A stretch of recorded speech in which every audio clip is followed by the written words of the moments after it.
नमस्कार।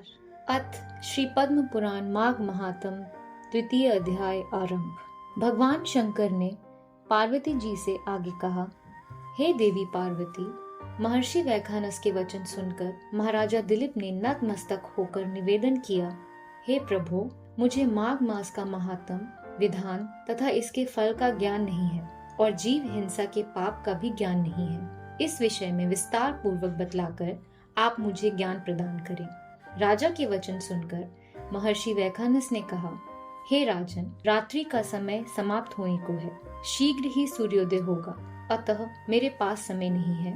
आपको भोग और मोक्ष प्राप्त कराने वाले माघ महात्म को सुनाने में मैं असमर्थ हूँ।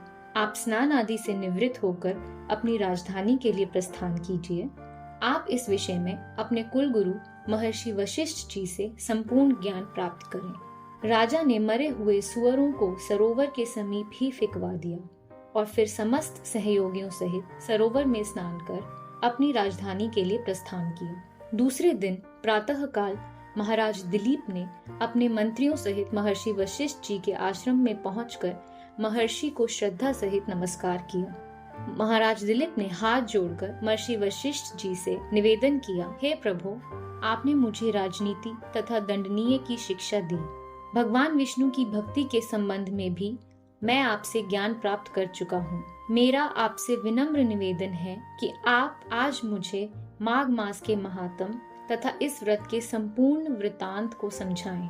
राजा के प्रश्न को सुनकर महर्षि वशिष्ठ ने कहा, हे राजन, आपने बड़ा ही उत्तम तथा उपयोगी प्रश्न किया है। भगवान विष्णु में आपकी अटल श्रद्धा और भक्ति देखकर आपको माघ मास के महात्म की कथा सुनाता हूँ। इस महान पुण्य कथा के श्रवण मात्र से ही मनुष्य के संपूर्ण पाप नष्ट हो जाते हैं। साथ ही इससे मनुष्य को वैकुंठ लोक अर्थात विष्णु लोक की प्राप्ति होती है। आप सावधान होकर इस माघ मास के महात्म का भक्ति भाव सहित श्रवण कीजिए। जो मनुष्य बिना अधिक काया कष्ट और दान पुण्य मोक्ष प्राप्त करना चाहता है, उसे माघ स्नान कर माघ महात्म अवश्य सुनना चाहिए।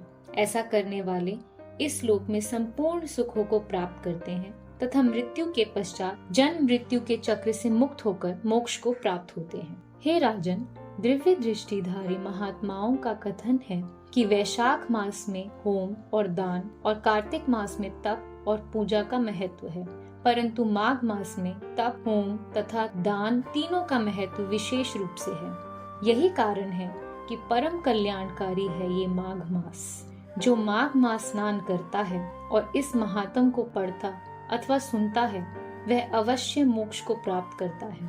प्राचीन कथाएं सुनाते हुए महर्षि वशिष्ठ जी ने आगे कहा, देवी अदिति ने अन्न परित्याग कर निराहार रहकर 12 वर्ष तक माघ मास का स्नान किया, जिसके फलस्वरूप उन्हें 12 तेजस्वी पुत्रों की प्राप्ति हुई। माघ स्नान से ही सुभगा, रोहिणी, अरुंधति महान धार्मिक नारियां दानशीला रूप में विख्यात हुई।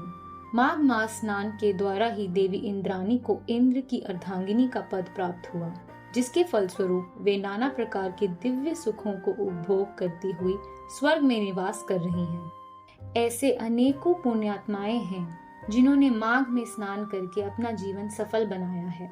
महर्षि वशिष्ठ ने आगे कहा, हे राजन, वे पुण्यात्मा प्राणी धन्य है जो उत्तम वाद्य यंत्रों, गीतों तथा कीर्तन से युक्त होकर ईश्वर का ध्यान और आराधना करते हैं तथा मकर के रवि में स्नान कर अपना जीवन धन्य करते हैं। जो पुण्यात्मा जन माघ माह में विधि विधान सहित भगवान विष्णु का पूजन करते हैं, उनकी सभी मनोकामनाएं पूर्ण होती हैं।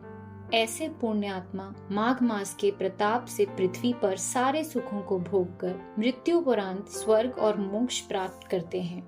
माघ मास में दान की महिमा बताते हुए वशिष्ठ जी ने कहा, हे राजन, माघ मास में उत्तम दुधारू गौ का दान करने वाले मनुष्य गौ के रोम कूपों की संख्या बराबर सहस्त्र वर्षों तक स्वर्ग में निवास करते हैं। जो मनुष्य माघ मास में स्नान के पश्चात गुड़ या तिल का दान करते हैं, वे समस्त पापों से मुक्त होकर निर्मलता को प्राप्त होते हैं। माघ मास में तिलों का दान विशेष महत्वपूर्ण तथा पापनाशक होता है, अतः प्रयास कर तिलों का दान अवश्य देना चाहिए। माघ मास में स्नान के पश्चात ब्राह्मणों को भोजन कराने वाला मनुष्य अपने पितरों को तृप्त करके निश्चित रूप से विष्णु लोक का अधिकारी बनता है। जो मनुष्य माघ मास में स्नान करते हैं तथा इसमें यथाशक्ति भरपूर दान करते हैं, उनको स्वर्ग प्राप्त होता है। दान से पाप तथा महापातक नष्ट होते हैं। दान से युक्त माघ स्नान श्रेष्ठ और फलदायी है। बिना दान के गृहस्थ की शोभा नहीं है। दान से अधिक पवित्र और श्रेष्ठ कुछ भी नहीं। यही बात महर्षि भृगु ने मणि पर्वत पर स्थित विद्याधरों को बतलाई थी। इति श्री पद्म पुराणे माघ महात्म्ये द्वितीयोध्याय समाप्त। धन्यवाद।